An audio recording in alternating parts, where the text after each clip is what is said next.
Bonjour à toutes et à tous, je suis Hassan Bouali, donc docteur en histoire médiévale, donc spécialiste des premiers siècles de l'islam.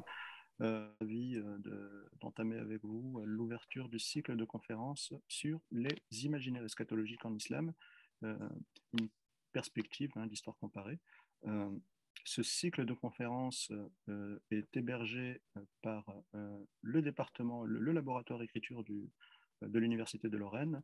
Donc ce projet est porté institutionnellement par Anthony Feneuil donc de l'Université de Lorraine et il est coporté par moi. Disons que tout ce qui concerne finalement le côté scientifique euh, a été géré par moi, tant la coordination que l'organisation du cycle de conférences. Et parmi l'équipe de ce projet de cycle de conférences, j'aimerais aussi évoquer donc, quelques noms tels que Mehdi Beria, donc, qui est assistant professeur à l'Université d'Amsterdam, donc, qui est spécialiste d'histoire militaire, de théologie, d'Ibn Taymiyyah en particulier, ainsi que Rachel Saad, qui est sociologue et maître de conférences à l'Université de Lorraine. Ce projet a été retenu par le bureau des cultes du ministère de l'Intérieur, puisque nous avons répondu à un appel qui est lancé euh, tous les ans depuis quelques années, mais le but de cet appel est de soutenir les études islamologiques. Et nous avons donc répondu à cet appel et nous avons reçu l'approbation et le soutien financier du bureau des cultes du ministère de l'Intérieur pour porter ce projet. Donc nous les remercions ici et je réitère également mes remerciements au laboratoire écriture et à sa directrice Elena d'IPD. Alors, la thématique de l'eschatologie. Euh, il nous a semblé intéressant de nous intéresser aux imaginaires eschatologiques en islam, dans la mesure où cette question est d'un intérêt capital euh, et qu'elle a suscité ces dernières années de nombreuses études. Je vais apporter quelques éléments scientifiques, mais il convient tout d'abord aussi d'évoquer les objectifs de ce cycle de conférences, puisqu'il s'adresse à un large public d'initiés, et surtout donc un public de profanes. Il s'agit de faire de la vulgarisation, de la bonne vulgarisation. Euh, le projet se décline en trois volets. Donc, il s'agit tout d'abord de saisir la spécificité des appels contemporains à l'imaginaire eschatologique dans le cadre plus large des pensées eschatologiques islamiques et au-delà du millénarisme religieux. Il s'agit aussi d'appréhender la diversité des imaginaires eschatologiques dans les traditions islamiques et de leur rapport à la violence, euh, notamment en ce qui concerne la place de l'imaginaire eschatologique dans les idéologies radicales et violentes liées au mouvement djihadiste. Et il s'agit aussi de poser les bases de nouvelles réflexions islamologiques sur les questions relatives à l'eschatologie. Donc, ces conférences sont enregistrées. Comme je l'ai dit, elles s'adressent aussi à un large public, de formateurs, de gens qui s'intéressent aux faits religieux islamiques.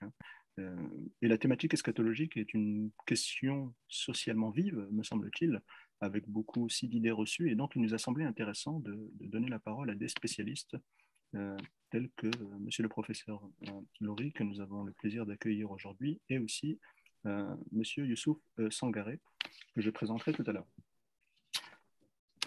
L'eschatologie.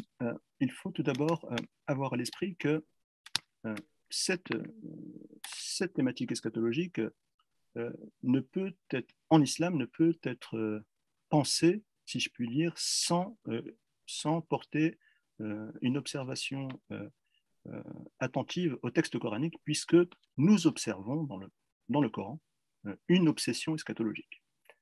Donc l'eschatologie, euh, donc, qu'on peut définir comme étant le discours ou les discours sur la fin du monde et les événements qui lui sont liés, sont effectivement omniprésents dans le texte coranique. L'eschatologie est véritablement une thématique centrale. De nombreuses sourates sont en effet dominées par des motifs eschatologiques. Pour n'en citer que quelques-unes, je donnerai donc la sourate 77, la sourate 92, la 95 ou la 96. Plus globalement, pardon, les sourates 69 à 99 et même les sourates 100 à 114 probablement les plus anciennes du corpus selon certaines études, montrent une obsession pour l'eschatologie apocalyptique, c'est-à-dire le dévoilement des événements liés à la fin du monde, la révélation des signes et des événements de la fin des temps, qu'on peut reconnaître notamment grâce au bouleversement de l'ordre cosmique et naturel, les scènes du jugement, le châtiment de l'enfer pour les damnés et la récompense du paradis pour les élus. Cette obsession eschatologique du texte coranique a amené de nombreux chercheurs à soutenir l'idée que Mohammed était un prophète eschatologique annonçant l'imminence de la fin des temps. Pour ne citer qu'un auteur assez ancien, mais dont les idées reviennent sur le devant de la scène depuis quelques années, citons donc Paul Casanova, auteur de Mohammed et la fin du monde, étude critique sur l'islam primitif de 1911. Mohammed n'a pas pensé qu'il mourrait et qu'il laisserait des successeurs. Il a cru que la fin du monde était proche et qu'il y assisterait. Cette croyance à la proximité de la fin du monde est proprement chrétienne et Mohammed se disait le dernier prophète annoncé par Jésus-Christ, comme devant compléter et parachever sa doctrine. Elle fut celle des premiers musulmans comme de Mohammed lui-même, et si les musulmans postérieurs ne purent se résigner à accepter une telle erreur chez leur prophète, ils n'en ont pas moins conservé des paroles de lui dont ils ont vainement essayé plus tard de détourner le sens. Donc, véritablement, l'eschatologie a été omniprésente dès l'islam primitif, dès l'islam des premiers temps, et donc il est important d'inscrire ce cycle de conférences en partant de ses origines. On pourrait aussi ajouter que la doctrine du Coran, en ce qui concerne l'eschatologie, ne peut se comprendre aussi sans l'idée que le Coran, sans le portrait que le Coran dresse des liens, notamment entre l'homme et Dieu, à savoir l'idée d'un pacte d'alliance, d'un pacte avec Dieu. Or, ce pacte avec Dieu est au cœur de la religion musulmane et du tawhid et du monothéisme. Et il est étroitement associé à l'eschatologie, puisqu'il s'agit de garantir finalement le salut de son âme. Or, le salut de son âme, de l'homme, passe par un respect de ce pacte avec Dieu. D'ailleurs, si on cite, je vous renvoie à un article très bien fait du dictionnaire du Coran dirigé par Mohamed Ali Amir Moezi, pour reprendre l'auteur dont je n'ai pas relevé le nom, pardonnez-moi. Selon lui, l'eschatologie dans le Coran, l'enseignement coranique dans une perspective eschatologique, l'enseignement coranique plus largement, a une visée eschatologique. La doctrine du Coran est étroitement associée à l'eschatologie, puisqu'il s'agit de garantir le salut de l'homme. Et donc, dans le cadre de ce cycle de conférences, nous aurons l'occasion de toute façon de revenir sur ces problématiques. Alors, le calendrier n'a pas respecté, que nous avons proposé, ne respecte pas forcément donc l'ordre chronologique qu'on aurait pu suivre, c'est-à-dire partir des périodes les plus anciennes aux périodes les plus contemporaines. On fait bien sûr en fonction des disponibilités de chacun, de chacune et de chacun. Et donc, nous débutons aujourd'hui par deux conférences, donc celle de M. Pierre Laury, qui est directeur d'études donc, à l'EPHE, l'École pratique des hautes études, qui est un éminent islamologue, connu et reconnu, donc un grand spécialiste notamment de la mystique musulmane, grand connaisseur également donc, du soufisme et plus largement donc, de l'islam classique. Parmi vos travaux, Monsieur Pierre Laury, donc on peut citer notamment l'un des plus récents, donc La dignité de l'homme face aux anges, aux animaux et aux djinns, sorti il y a quelques années, si je ne dis pas de bêtises. On peut également citer donc Le rêve et ses interprétations en islam, qui est un de vos ouvrages aussi bien connus. On peut aussi citer, et donc ça permet de faire le lien, me semble-t-il, ou de faire la transition avec votre conférence d'aujourd'hui, Alchimie et mystique en terre d'islam. Alors, votre bibliographie est très exhaustive, et donc je vous invite, si vous n'avez pas encore lu M. Laury, donc à aller sur Internet, vous allez taper son nom et vous allez retrouver beaucoup de choses. Voilà. Je vous laisse la parole. Merci beaucoup, M. Bouali, pour cette pour cette introduction. Je vais aller directement au vif du sujet. Donc, bonjour à toutes et à tous. Comme M. Boali vient de vous rappeler, le Coran est un livre où les thèmes eschatologiques sont très prégnants. Les thèmes eschatologiques dans les deux registres du terme, à savoir d'une part la fin des temps, les événements de la fin des temps, catastrophes cosmiques qui marqueront la fin de l'univers, et puis d'autre part les demeures de l'au-delà. Comme je m'occupe principalement mystique, c'est donc plutôt le second registre qui sera l'objet de cet exposé, puisque l'au-delà, en principe, vous le savez, enfin dans le Coran, est décrit comme d'une part un paradis présenté comme un jardin luxuriant et un enfer présenté généralement comme un lieu, un feu brûlant où les damnés seront tourmentés. Eh bien, donc ce thème de l'eschatologie individuelle, du salut de l'âme et du corps, a été conçu par la théologie musulmane classique comme un fait tout à fait matériel. C'est important de voir comment la théologie a insisté sur le fait que le paradis n'est pas la métaphore d'autre chose. Ce n'est pas comme l'évocation de l'au-delà dans les évangiles qui est présentée un peu sous forme de parabole, mais le grand théologien Al-Ghazali, qui est un des principaux théologiens du sunnisme classique, a argumenté contre les philosophes, et en particulier contre Avicenne. Je vous donne les noms.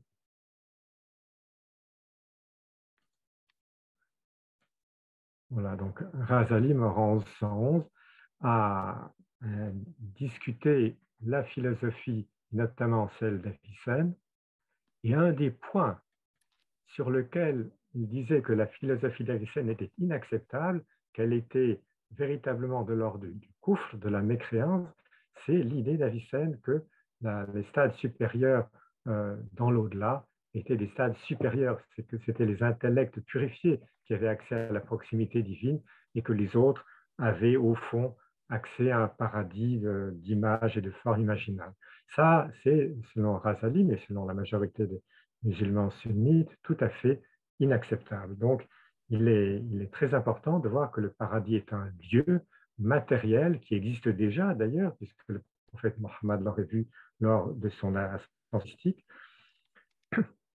Et au moment de la résurrection, eh bien, ces lieux de l'au-delà seront peuplés par une nouvelle création qui viendra les répartir, disons, dans le paradis et dans l'enfer. Donc, personne ne peut se dire musulman en niant ce dogme, disons selon la majorité, mais malgré tout, on peut lire cette vie dans l'au-delà de façon différente, et c'est ce qu'ont fait les grands mystiques de l'islam. Vous vous rappelez qu'en islam, la mystique n'est pas du tout un courant isolé, ce ne sont pas du tout des ermites reculés, cachés dans les déserts. La mystique musulmane, c'est un courant très, très important qui rassemble des millions et des millions de personnes depuis les premiers siècles. Alors vous allez me dire, mais qu'est-ce que vous entendez par mystique? Et effectivement, il faut préciser les termes. Disons que dans le cadre islamique, on peut être musulman, j'allais dire, de façon commune, en observant la loi, la charia, et en espérant dans l'au-delà les récompenses du paradis. Et parmi les récompenses du paradis les plus hautes, il y a la vision de Dieu. Donc, la rencontre avec Dieu aura lieu dans le paradis. Eh bien, ceux qu'on peut qualifier de mystiques, ce sont ceux qui disent que cette rencontre avec le divin peut avoir lieu dès ici-bas, avant la mort physique. Et donc, c'est un point très important, évidemment. C'est une autre façon de vivre la religion, et qui est d'autant plus importante que si ces grands mystiques disent qu'ils vivent dans l'union avec le divin, dans l'union avec Dieu, c'est que d'une certaine manière, ils vivent déjà dans l'éternité. Et donc, ce qui est après, la résurrection, ce qui va se passer après, serait donc d'une certaine manière déjà réalisé. Donc, je vais ici m'employer à décrire ce que les plus grands parmi les auteurs de la mystique musulmane ont dit. Alors, je dirais tantôt mystique musulmane, tantôt soufi. Les deux termes ne se recouvrent pas complètement. En général, on appelle soufi ceux qui font partie d'une organisation socialement repérable, comme une confrérie soufie, par exemple, mais on peut très bien se dire être mystique sans appartenir à une confrérie. Donc tous les soufis sont des mystiques ou tendent à l'être, et inversement, tous les mystiques ne sont pas forcément euh, membres d'une confrérie soufie. Euh, tous les textes soufis, donc depuis l'origine de l'écriture, de leur littérature, sont d'accord pour dire que le paradis et l'enfer sont matériels selon le sens littéral du Coran. Le Muhasibi, qui est un des grands mystiques irakiens, Muhasibi, donc mort en 1857, va écrire notamment un livre, Kitab al-Tawahum, où il va dire, imaginez, quand vous allez ressusciter, imaginez, alors il leur propose une description du paradis, une description de l'enfer, pour susciter leur piété et donc leur permettre une plus grande ferveur. Donc, il prend le paradis dans le sens tout à fait concret du terme. Mais, d'ores et déjà, dès les premiers textes, on sent qu'une inflexion est donnée. Par exemple, j'aurais dû garder l'écran, dès les premières générations des mystiques, comme Abdul Wahid ibn Zayd, un accent différent est mis.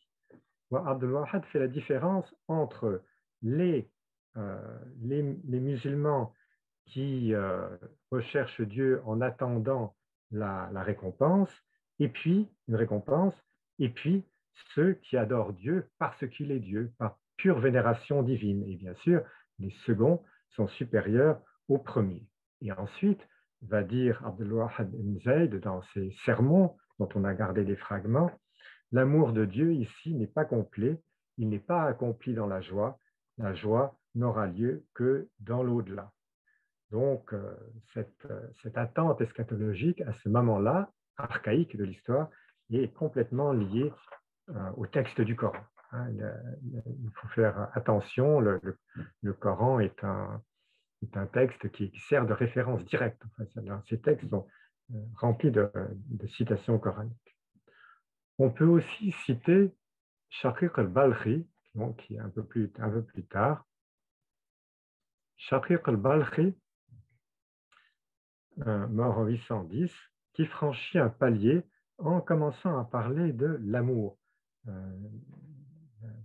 divin.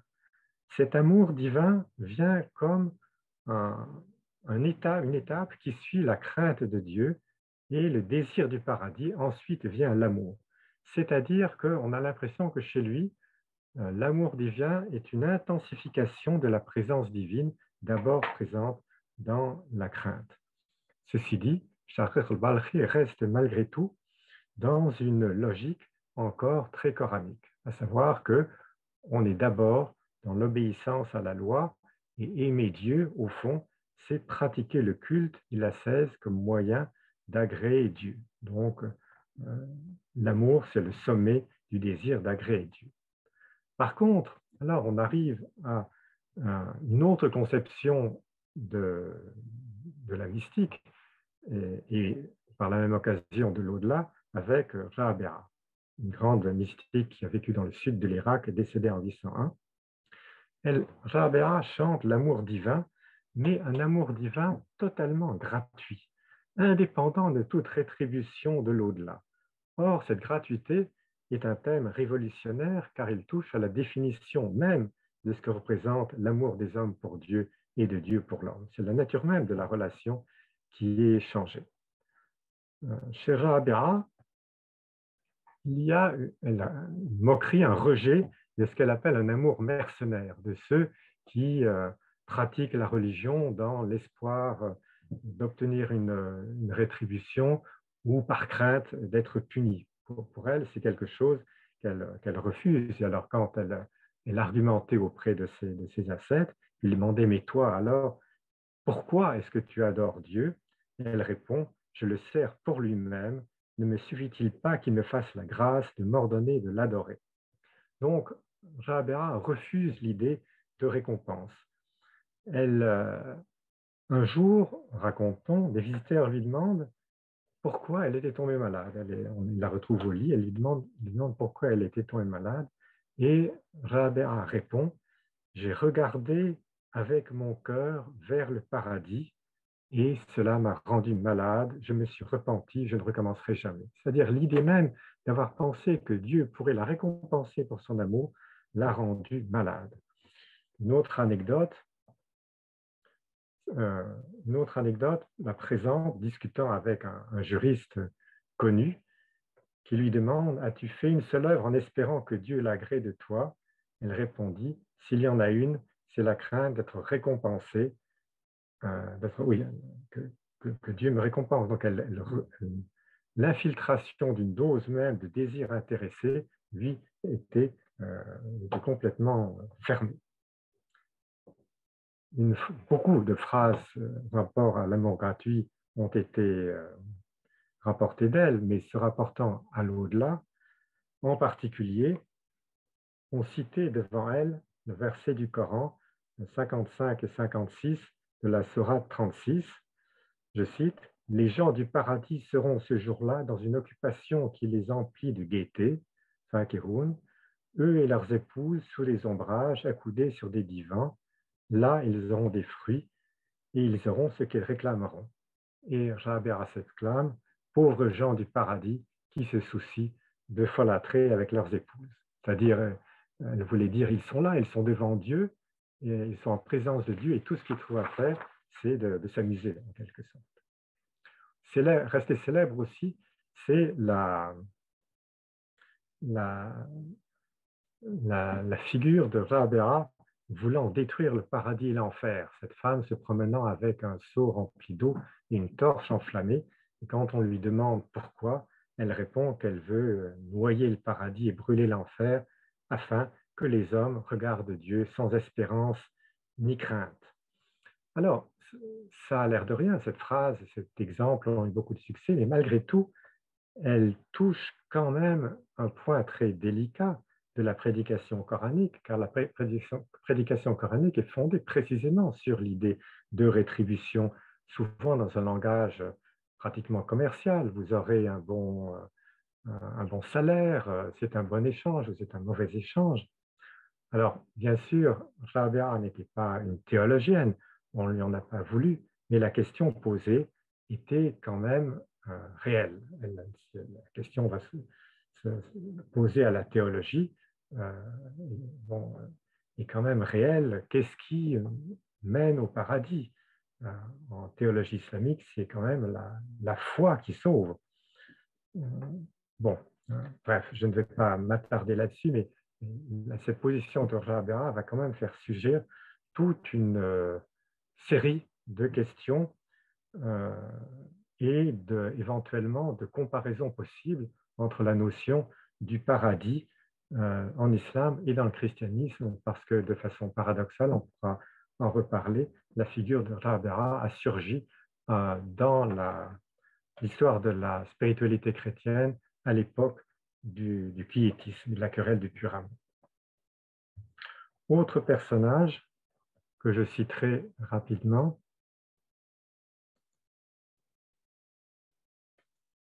Abou Yazid Bestami, qui est un Iranien qui vivait dans le Khorasan, l'Iran oriental, un homme qui n'a pas écrit, qui était peut-être même illettré, mais qui a beaucoup marqué sa génération.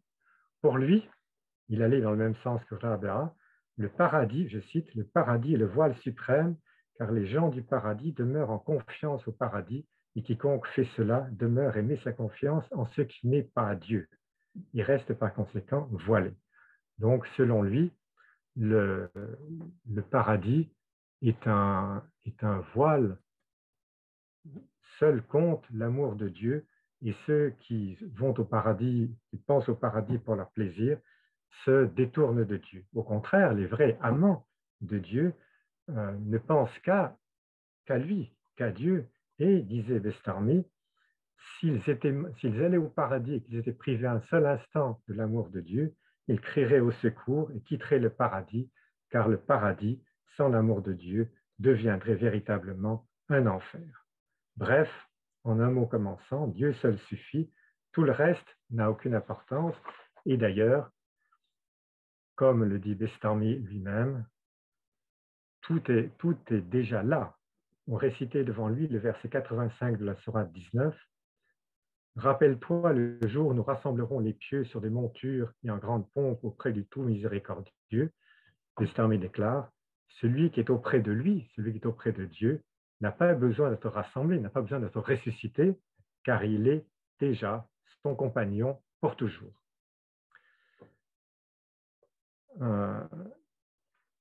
Alors, on pourrait citer d'autres auteurs. Je passe rapidement sur Kharaz. Kharaz, lui, a théorisé la sainteté. Donc, il dit il y a les saints qui sont de plus en plus détachés du monde, de plus en plus proches de Dieu.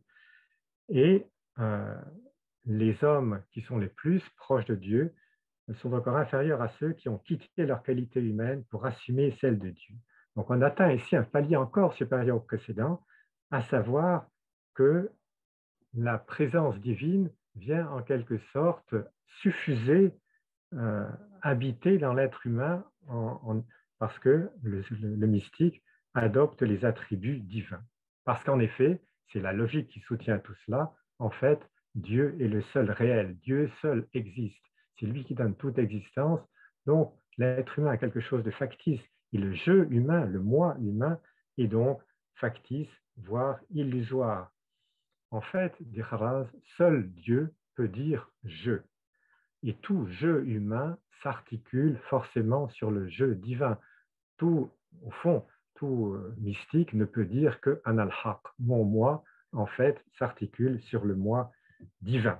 Donc, on voit ici avancer toute une pensée qui, bien que se voulant tout à fait orthodoxe, fonde une anthropologie qui est quand même radicalement nouvelle et qui va être accomplie par Junayd, donc un peu contemporain de Kharaz d'ailleurs, qui va décrire par le détail l'anéantissement de l'âme en Dieu.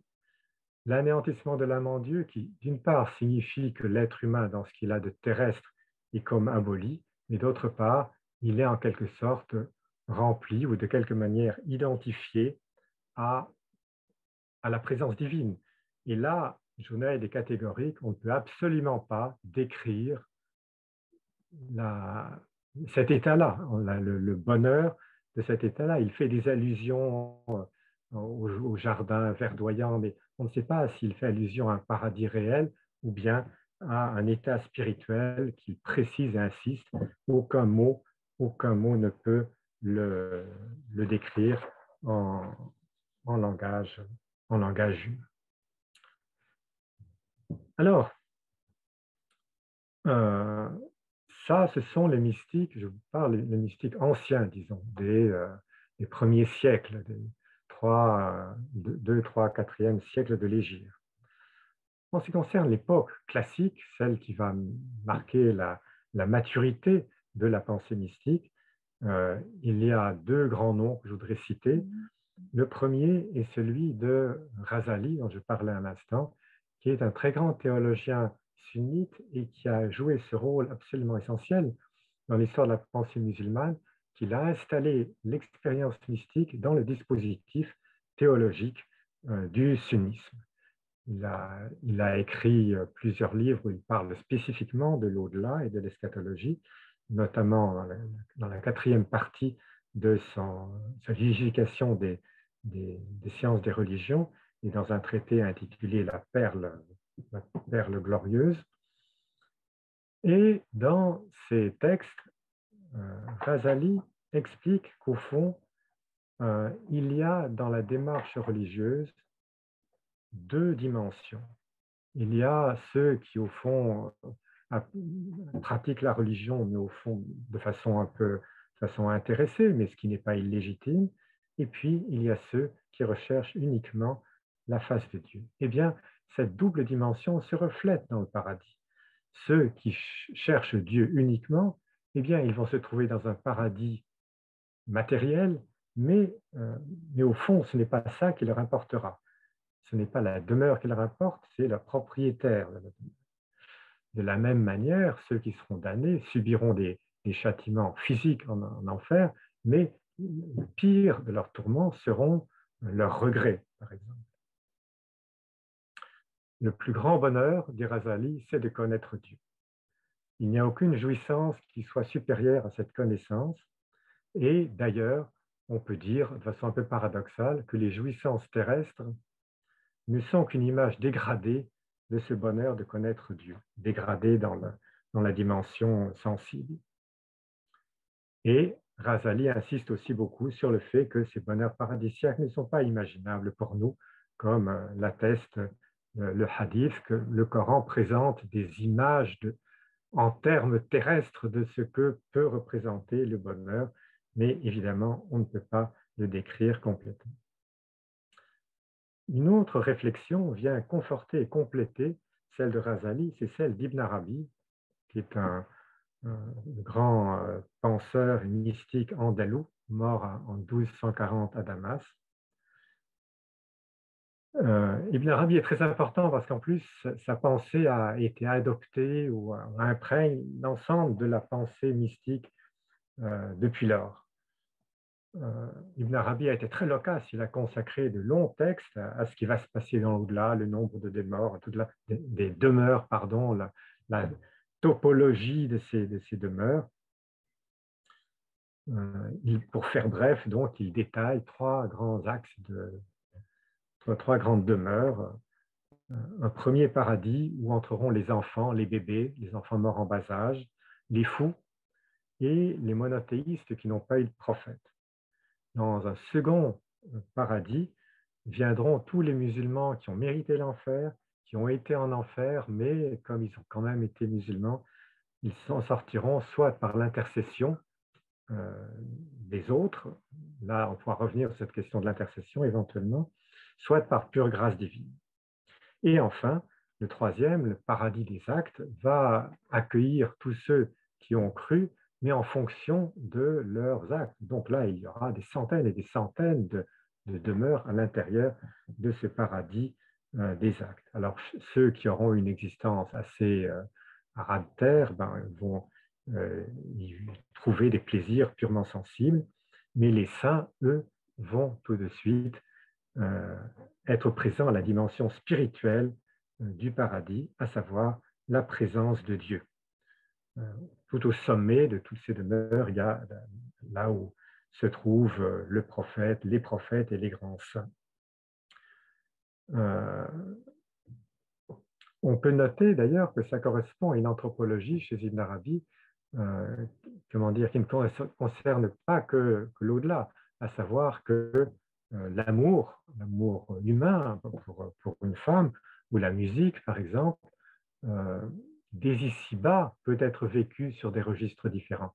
C'est-à-dire, Ibn Arabi l'a montré lui-même dans son recueil de poèmes amoureux, qu'on peut dès ici-bas être amoureux, par exemple, d'une femme et en même temps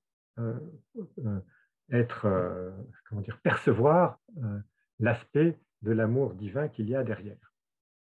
On a aussi beaucoup à dire, mais donc le paradis vient compléter ce qui a été vécu sur la terre. Les deux dimensions sont simultanées. C'est dans ce sens que Ibn Arabi va critiquer la citation de Rabi'a que je citais à l'instant sur les bienheureux qui folâtrent avec leurs épouses au verset 55 de la sourate 36. Donc, je le rappelle, les gens du paradis seront là ce jour-là dans une occupation qui les remplit de gaieté, eux et leurs épouses sous des ombrages accoudés sur des divans. Là, ils auront des fruits et ils auront ce qu'ils réclameront. Ibn Arabi a blâmé cette citation. Il dit que c'est le point de vue d'une ignorante. Il ne cite pas Rabi'a, d'ailleurs, parce que, comme il dit beaucoup de bien de Rabi'a par ailleurs, peut-être ne voulait-il pas la critiquer ouvertement. Mais enfin, il dit cette ignorante donc suppose que les bienheureux dont il s'agit sont occupés à se donner du plaisir comme ils l'ont fait sur terre. Or, ce n'est plus le cas au paradis. Ainsi, dit Ibn Arabi, le prophète Mohammed pouvait donner un sermon et puis, lorsque Hassan et Hussein, ses deux petits-enfants, étaient là, s'occuper d'eux, mais tout en restant dans son état de perfection. Eh bien, de la même façon, dit Ibn Arabi, dans l'au-delà, les bienheureux du paradis pourront vivre dans les plaisirs qui leur sont promis, mais simultanément être dans un état d'adoration perpétuelle. Donc ce passage nous intéresse parce qu'il montre que, selon Ibn Arabi, nous sommes dans une situation, plutôt le lecteur du Coran est dans une situation de perpétuelle herméneutique. Chaque personne lit le Coran en fonction de ce qu'il existe en lui-même, en fonction de ce qu'il porte dans son âme. Lorsque nous choisissons le sens d'un verset coranique, comme par exemple ceux sur le paradis ou sur l'enfer, nous ne faisons que livrer notre propre état. Donc la personne qui s'est mise à plaindre les gens du paradis, en l'occurrence Rabia, avait une forte expérience de l'amour de Dieu, dit Ibn Arabi, puisqu'elle dédaignait le paradis, mais elle n'avait toutefois atteint qu'un degré intermédiaire de connaissance, puisqu'elle ne concevait pas qu'on puisse vivre sur les deux dimensions à la fois. Une originalité du propos d'Ibn Arabi sur l'au-delà réside dans sa conception de l'enfer. L'enfer comprend pour lui 4 étages. Le pire des étages, c'est pour les orgueilleux qui, comme Pharaon, se prenaient pour Dieu, s'attribuaient des qualités de seigneurialité. Le deuxième état, ce sont les adorateurs idolâtres, donc qui commettent le pire des péchés, à savoir associer à Dieu d'autres êtres. Le 3e degré, c'est les négateurs, ceux qui rejettent l'idée d'un Dieu souverain, ceux qui rejettent l'idée d'un Dieu de façon générale. Et 4e étape de l'enfer, état de l'enfer, les hypocrites qui se font passer pour musulmans alors qu'au fond d'eux-mêmes, ils adhèrent à un des trois croyances énumérées tout de suite, mais par crainte de la répression, ils se disent musulmans. Or, les tourments de l'enfer, dit Ibn Arabi, sont à la fois sensibles, hissiya, et moraux, marnawi. Le tourment moral est plus vif encore que la douleur physique. Toutefois, dit Ibn Arabi, les tourments de l'enfer vont cesser un jour. Bien sûr, le Coran dit que l'enfer est éternel. L'enfer est éternel, le texte ne dit pas si les souffrances, ils seront éternelles. En effet, dit Ibn Arabi, les sens des réprouvés vont finir par s'émousser. Ils vont se trouver progressivement dans un milieu qui sera adapté à leur nature. Par exemple, quelqu'un qui a un tempérament très violent va se trouver dans un enfer de violence et petit à petit, cet enfer de violence va devenir son milieu propre et même il va y trouver de la douceur. Donc, ils sombreront dans un état qui, reprenant des versets coraniques, un état ni de vie ni de mort. Mais donc, ils ne souffriront plus. Leur état ne sera pas du tout aussi enviable que ceux du paradis, mais en tout cas, ils ne souffriront plus. Pourquoi aussi? Parce qu'au final, dit Ibn Arabi, tout vient de la miséricorde divine. Dieu a tout créé par rahma, par miséricorde. Donc, si on veut être précis, Dieu a créé également Satan par miséricorde. De même, l'enfer a été créé par miséricorde. Ce sont des aspects aussi de sa rahma. Dieu a créé le monde de ses 2 mains, mais au fond, dirait un hadith, les 2 mains de Dieu sont des mains droites, des mains de miséricorde. Voilà, alors pour ne pas prolonger, je vais m'arrêter ici. Donc, pour l'essentiel, vous aurez compris le point central de la doctrine des soufis, à savoir au fond que chacun constitue ici-bas son propre paradis, il configure son propre paradis, ou son enfer, enfin on n'en parlera pas, son propre paradis en fonction de l'intensité de son désir de Dieu, en fonction de sa capacité d'ascèse. Enfin bon, il va retrouver dans l'au-delà exactement l'image, la contrepartie de ce qu'il aura lui-même engendré sur terre. Alors, il y aurait beaucoup d'autres questions. Je n'ai pas parlé de la question du temps entre la mort physique et la résurrection, et la demeure qu'on appelle Barzakh, l'intermonde, la demeure des défunts en attendant la résurrection. Je n'ai pas parlé non plus du cas spécial des martyrs, dont il est dit qu'eux, ils iront directement au paradis. Je n'ai pas parlé non plus de l'intercession, mais bon, ça éventuellement, on peut en parler au moment des questions. Là, je ne veux pas occuper trop de temps à l'exposer. Voilà, je vous remercie pour votre attention.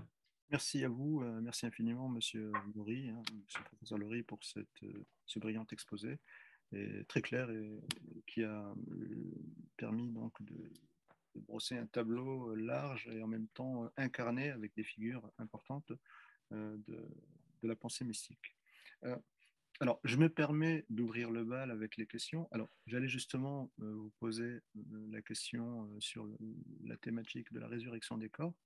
Quelle place pour cette thématique dans la pensée mystique? Et une autre question, deux autres questions, pardon. La question de la figure du prophète. Est-ce que le prophète ou d'autres, ou des figures de compagnons en particulier, occupent une place dans cette pensée mystique, à la fois comme modèle hein, pour, euh, pour l'obtention du salut eschatologique ou même de la shafara, par exemple. Oui.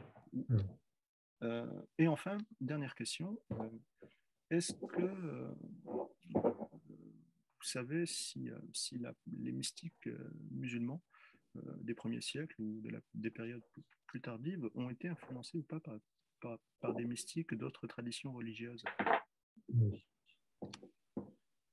Alors, en ce qui concerne la résurrection, le récit de la résurrection, tout cela, il y a un alignement complet sur la tradition sunnite générale. Donc là, c'est un point sur lequel il faut bien insister parce que parfois on considère les soufis comme un courant un peu marginal, hétérodoxe. En tout cas, dire les soufis eux-mêmes se veulent profondément sunnites et obéissent à la même loi, suivent la même théologie. Donc là, il faut bien insister dessus, même si vous avez compris que à l'intérieur du sunnisme, en fait, ils ont construit un sous-système avec une façon de voir l'homme, de voir l'espace et le temps assez différente. Enfin, on peut dire que le soufisme a toujours été totalement solidaire de la totalité de la Ummah. Et donc, pour cette question de résurrection, oui, là, il n'y a rien de spécial à ajouter. Alors, le rôle du prophète a évolué.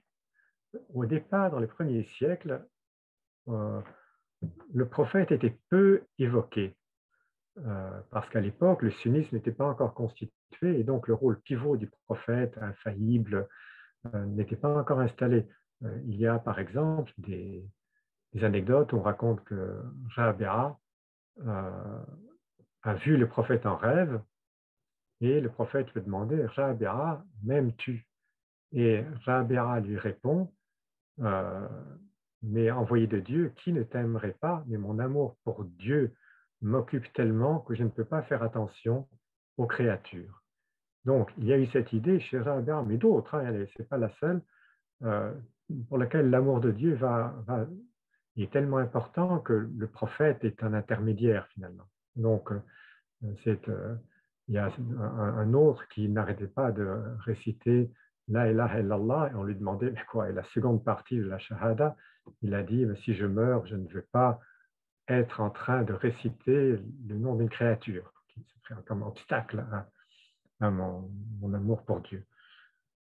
Mais les siècles passant, donc le sunnisme s'est installé, le prophète est devenu non seulement une personne infaillible, dont l'enseignement était comme obligatoire, mais il est devenu le modèle pour tous les soufis.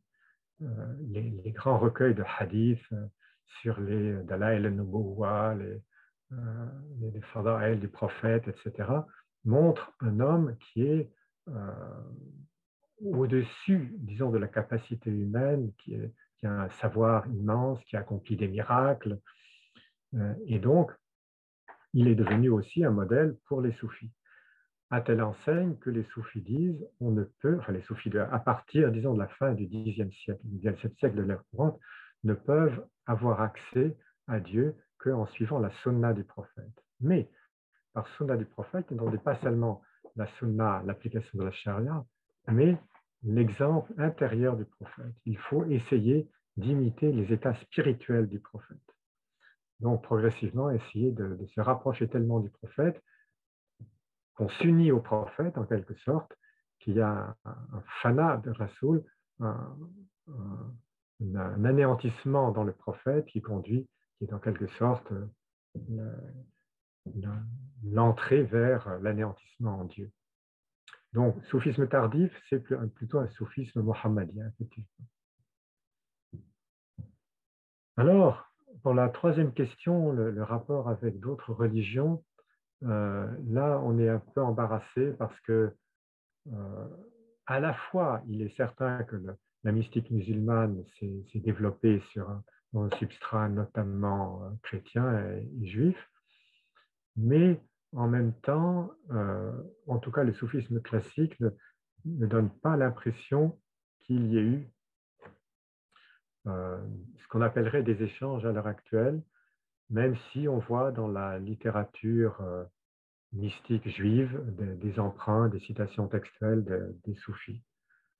Il y a quand même globalement une mystique qui est très coranique, qui est très axée sur la figure mohammedienne qui s'est constituée au fil des siècles, et je ne vois pas de grands exemples, disons, de compénétration, si ce n'est en Inde, entre hindouisme et soufisme, mais là, je n'ai pas trop les compétences pour donner des détails. D'accord, merci beaucoup, monsieur le professeur Laurie, pour ces réponses. Donc, si vous avez des questions, il y a je pense qu'on peut encore se prendre 10 minutes de maximum de questions. Vous pouvez donc lever la main ou alors écrire votre question directement sur le chat. Donc, n'hésitez pas, si vous souhaitez prendre la parole, levez la main et puis prenez la parole. N'hésitez pas si vous avez des questions, interrogations particulières, n'hésitez pas.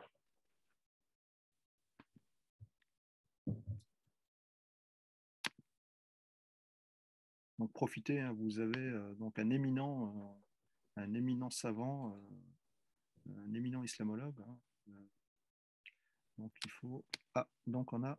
Allez-y, Madame Laurin, vous pouvez prendre la parole. Allez-y, je vous en prie. Bonjour. Bonjour. Merci beaucoup. C'est un honneur d'être parmi vous. Sandra, I just would like to thank you, everyone. Je vous entends pas. A pleasure Oui, il y a une to be part of interférence.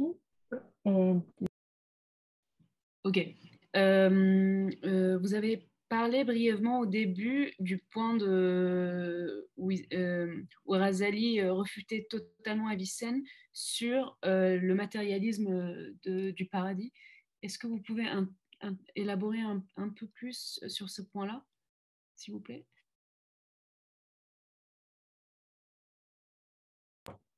Donc, Avicenne était un philosophe qu'on peut qualifier de spiritualiste, c'est-à-dire que pour lui, ce qui fait l'essentiel de l'être humain, ce qui fait le centre même de la personne humaine, est d'ordre spirituel, hein, c'est d'ordre intelligible. Et donc, les âmes humaines viennent et de ciel en ciel descendent jusqu'à la terre où elles prennent une enveloppe charnelle, mais cette enveloppe charnelle n'est pas ça qui les constitue.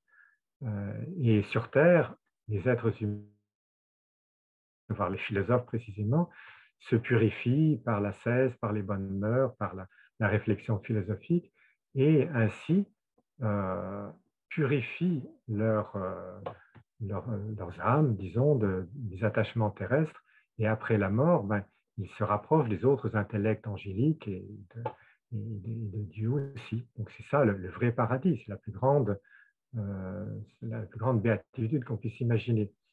Et alors ceux qui ne sont pas totalement libérés, ceux dont les âmes sont mélangées aux plaisirs terrestres, aux ambitions terrestres, eh bien dans l'au-delà, ils sont récompensés, hein, il n'y a pas de doute, mais ils vont retrouver dans l'au-delà dans une espèce d'au-delà imaginal, les images qu'ils ont vécues durant leur vie. Et chacun va retrouver, en gros, le niveau spirituel qu'il avait connu sur cette terre. Voilà. Merci. Donc, Saïd, Monsieur Himer, allez-y. Vas-y. Bonjour à tout le monde. Bonjour Monsieur Lori, je vous remercie Bonjour. pour cette présentation riche. Pas mal de réflexions et pas mal comment dirais-je, de choses qui débordent sur d'autres thématiques, bien sûr, que l'eschatologie. Il y a aussi le côté historique aussi. Moi, je reprends un petit peu votre idée de Rabi'a, la figure de Rabi'a al-Adawiya. Bon, dans ses propos et dans son discours, je dirais, mystique, est-ce que vous ne trouvez pas qu'il y a ce que nous appelons un emprunt épistémologique entre cette dame qui a marqué son époque et un petit peu les propos de Ali, parce que Ali, il a toujours parlé de cette typologie, catégorisation des adorateurs de Dieu, à savoir qu'il y a les adorateurs esclaves, il y a les adorateurs libres, hein, et puis il y a les adorateurs qui attendent quelque chose d'Allah, de Dieu, comme ça. Donc, est-ce que vous ne voyez pas qu'il y a un lien épistémologique ou un emprunt plutôt de la part de Rabi'a et aussi d'autres mystiques comme l'Arabi, etc., qui remontent historiquement parlant, qui remontent à cette figure dont Wali se demandait tout à l'heure, est-ce qu'il n'y a pas un compagnon qui représente une figure au sein de Sophie ou des mystiques en général? Oui. Oui, alors cette idée que vous donnez l'essentiel, à savoir que l'humanité se divise en grands groupes. Il y a une élite qui est toute proche de Dieu, il y a des gens qui cherchent à être initiés, et puis il y a la masse des ignorants.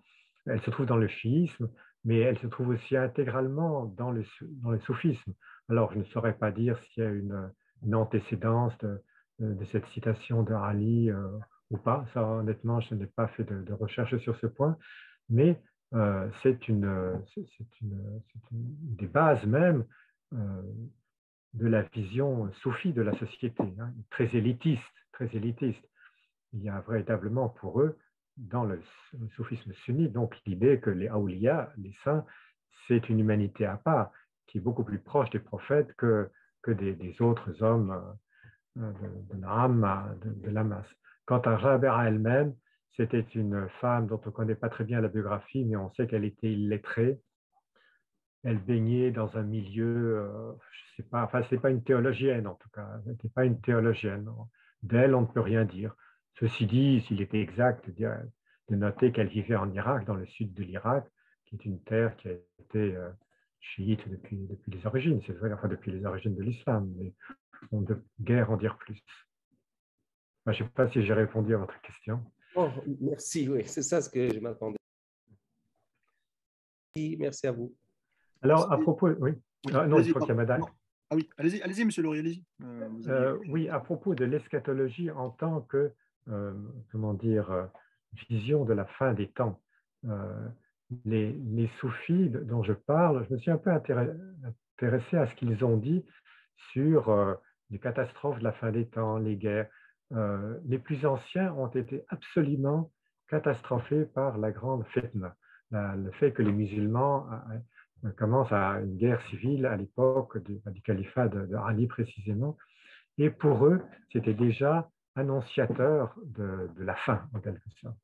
Et ils ont été, génération après génération, à dire mais la punition nous attend, c'est pas possible, l'injustice se répand partout. Et donc, il y a toujours eu l'idée que le destin de l'humanité n'allait pas se poursuivre. Mais il n'y a pas eu de doctrine, disons, à ce sujet-là. Simplement, je vous rapporte un récit de ces premiers ascètes, donc on est au deuxième siècle de l'Égypte, à qui on disait, voilà, il y a une sécheresse, est-ce que tu pourrais venir t'associer à la prière d'érogation de la pluie et il lui répond, non, parce que vous vous attendez à ce que vienne la pluie, moi je viens à ce qu'il tombe, j'attends à ce qu'il tombe des pierres.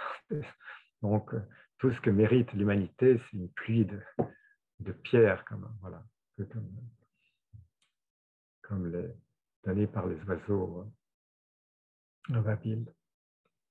Oui, il y avait une question de quelqu'un lève la main. Oui, c'est La Colline. Alors, voilà, oui. le surnom, c'est. Oui. Le nom, je ne sais pas. Oui, allez-y, monsieur La Oui. Colline. Oui, allez-y. Oui, bonjour à tous. Je ne sais pas si vous me voyez là. Oui, on vous voit. Oui. Voilà. Merci beaucoup, monsieur Laurie, pour votre présentation. Moi, j'avais deux observations à faire, enfin une question et une observation. Vous disiez tout à l'heure que Ibn Arabi classifiait l'enfer en quatre niveaux, et que le premier niveau, que dans le premier niveau se trouverait Pharaon notamment, le Pharaon de Moïse, hein, de l'époque de Moïse. Et en fait, alors je trouvais ça intéressant, mais en même temps étonnant, parce que en fait, dans son ouvrage Fusus al-Hikam, qui est traduit chez Albin Michel, par exemple, chez La sagesse des prophètes, il a une position justement qui est tout à fait, j'allais dire novatrice et spécifique par rapport à tout ce qu'on sait. Enfin, vous me corrigerez si je me trompe. Tout ce qu'on sait dans la tradition musulmane au sens large du terme, puisqu'il dit. Alors, je vais lire le passage, il est très court. Selon la traduction de Titus Burckhardt, donc il dit: Dieu saisit l'esprit de Pharaon dans un état purifié, sans souillure, puisqu'il le saisit dans sa foi avant qu'il ait pu la souiller par un péché, car la soumission à Dieu efface tout péché qui la précède. Fin de citation. Oui. Donc en gros, Pharaon s'est converti au Dieu de Moïse juste avant de mourir, et cette conversion a effacé tous ses péchés. Et donc, ce que vous disiez tout à l'heure, comment vous expliquez cette contradiction apparente?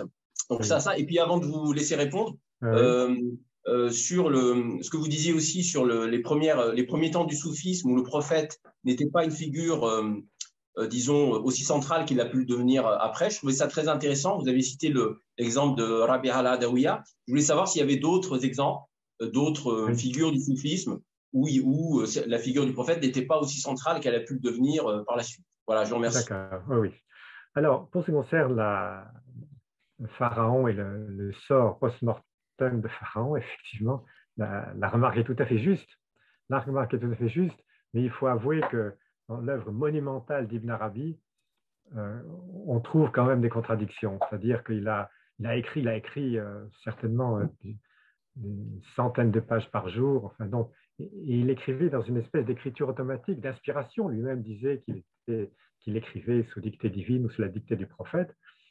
Mais dans certains de ses livres, on trouve des incompatibilités. Donc, par exemple, qui était le fils d'Abraham qui a été sacrifié? Est-ce que c'était Isaac? Est-ce que c'était Ismaël? Dans un texte, il dit l'un, dans un autre, il cite l'autre. Bon, eh bien, dans le cas que vous citez, effectivement, on peut dire qu'il y a contradiction, mais je crois que l'important, c'est de voir l'herméneutique, la démarche herméneutique de l'explication qu'Ibn Arabi donne de ces versets ou de ces hadiths. Quant à la question alors de Rabi'a et de son rapport au prophète, ça peut se déduire, disons, par les peu de citations du prophète chez les soufis anciens. Donc nous avons des textes, quand même pas mal de centaines de pages, qui citent les soufis des premiers siècles.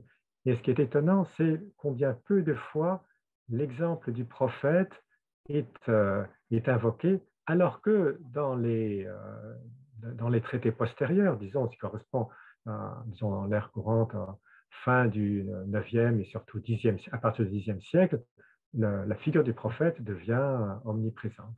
Donc c'est ce qui laisse entendre qu'il y a eu progressivement une attitude où on a placé le prophète Mohammed comme pivot, disons, dans l'expérience spirituelle, comme modèle spirituel. Très bien. Merci beaucoup, Laurie. Alors, je ne sais pas s'il reste éventuellement une énième question, sinon on passe donc à la conférence suivante. Il y a une dernière question de Madame Horvat. Allez-y, madame. Alors, On ne vous entend pas, madame. voilà. Mettez votre micro juste en bas à gauche. Voilà. Il faut allumer votre micro, madame. En bas. Voilà. Voilà. Vous m'entendez, pardon. Merci. Je ne suis absolument pas spécialiste de l'islam, donc je pratique le dialogue interreligieux davantage avec la je moniale chrétienne de plus. Mais nous avons entendu parler plusieurs fois dans le dialogue au niveau de l'expérience spirituelle de Jalal ad-Din, je pense que Rumi. On l'approche un petit peu à la tradition advaïtique. Vous avez dit que vous n'allez pas toucher la question qui concerne l'hindouisme. Mais de Rumi, comment on peut le situer par rapport, par exemple, de l'eschatologie? Parce que justement, cette question de l'union exclusive avec Dieu.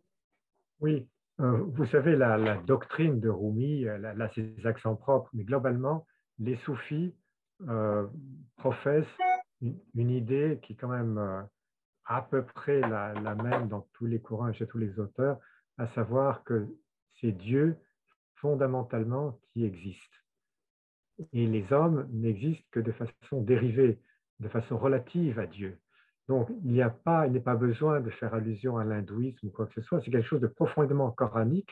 C'est dans le Coran qu'il dit que Dieu crée tout, que chaque être, chaque atome est soutenu par la volonté divine à chaque instant, et que donc les êtres humains sont comme une réfraction d'une volonté divine. L'expérience mystique consiste à prendre conscience du fait que voilà, je suis un reflet d'un projet divin. Et voilà, et donc on parle d'union à Dieu, mais en fait, cette union, ce n'est pas une union entre deux symétriques, c'est simplement l'absolu qui se reflète dans le miroir de la nature humaine. Enfin, je ne sais pas si je me suis bien expliqué. Merci. Merci beaucoup. Merci encore, monsieur le professeur. Donc,